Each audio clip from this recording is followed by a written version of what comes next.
achuanak ding chan chu Hebrew salpol thin phang le thalawi an omtika nain kapa hi ka thai unaw dewa selo me ne na boy thu dan chuan chote lai asilo len ni free tree ne zaitina ka thim min ha long ni boy thu den le ne factory chu an chote lai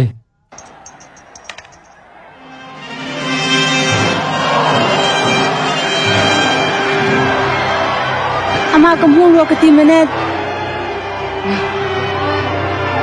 Moses. oh kamu ko ko kia Moses. Moses